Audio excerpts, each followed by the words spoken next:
Indian schools are best, simple सी बात है। आपको कोई भी लाइबिलिटी नहीं है किसी भी चीज़ की, किसी भी समस्या का सामना ही नहीं करना पड़ता है। आपने एक बार सीबीएसई से, आरबीएसई से, जिस बोर्ड से आपने एक बार मान्यता प्राप्त कर ली, बस मजे करो, बहुत आनंद ही आनंद है। ठीक है, क्या करना है, मान्यता लो, बच्चे आएंगे, क्योंकि सभी को स्कूलिंग तो करनी ही पड़ेगी।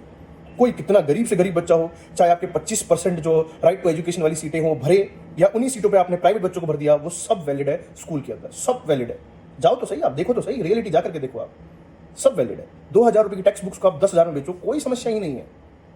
आप मैंडेटरी करो कि हमारी जो नोटबुक है वो भी हमारी प्रिंटेड लोगे, और 20 रुपए की नोटबुक को 200 रुपए में बेचोगे तो भी वो सब सही है, वैलिड है भैया। वो आप एक जो टीचर है जिसमें आप कहते हो कि वो आपके इतने ये टॉपिक्स इस तरीके से पढ़ाएगा, अरे उसने 4 टॉपिक पढ़ाए और उसके बाद कह दिया यही फुल सिलेबस है, बच्चे को आनंद है, तो बच्चे को लोड ही नहीं है, स्कूल में प्रेशर ही नहीं है।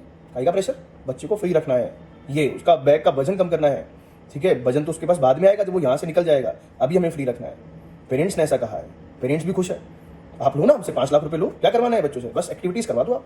ठीक है, आपको कुछ नहीं करना है, आपको एक्टिविटी के नाम पर आप जितने पैसे लेना ले सकते हो, आप हर साल एडमिशन फीस भी ले सकते हो, आप जो आपको अच्छा लगे आप ले सकते हो। यह है स्कूलिंग का बेस्ट है। आप एक चीज हमसे डिमांड नहीं कर सकते स्कूल की तरफ से, रिजल्ट। क्या होता है ये रिजल्ट में बात करनी है तो जो 12th के लेवल पे हम एक एग्जाम कंडक्ट करवाते हैं, हमारे बोर्ड के एग्जाम, जो 4 सवाल हमने क्लास में करवाए ना, मैं वही एग्जाम में देता हूँ। कुछ प्रीवियस 10 साल के पेपर करवा देते हैं, वही आ जाते हैं बोर्ड में, तो हमारे 99% लगभग मार्क्स आ जाएंगे। अच्छा पड़ेगा तो, बुरे आएंगे तो 80 आ जाएंगे। प्रैक्टिकल में इंडिया में लगभग सभी बच्चों के 30 में से 25 ऊपर उठा के देख लो, 90% बच्चों को मिल जाएंगे। ये सारी कहानियां सभी को पता है, बस कहने की बात है। और रेगुलेशन की बात आएगी, ओ डमी वाला बच्चा कहाँ चला, अरे तुमने भगाया है उसको स्कूल से, पढ़ाते तो रुकता हो तुम्हारे पास, क्यों उस पर ध्यान नहीं देते, क्यों बच्चे को पकड़ के लाने की कोशिश करते हो, क्यों रोक नहीं पाते तुम, जबरदस्ती क्यों करनी है इंडिया में बैठकर तुम लोग हर चीज के लिए।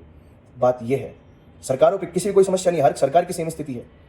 ये वाली उठा लो, पुरानी वाली उठा लो, न्यू एजुकेशन पॉलिसी आई, उसको पढ़ के देखो, ऐसा लगता है ड्रीम, सपने जैसा लगता है, और रियलिटी देखो, सपने रियलिटी बिल्कुल सुबह शाम का अंतर है उसके अंदर।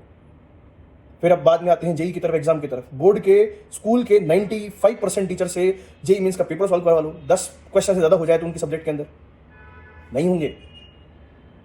इवन 50% मैथ्स के फैकल्टियों को स्कूल में जो पढ़ाते हैं उनको ये तक नहीं पता √4 की वैल्यू +2 होती है।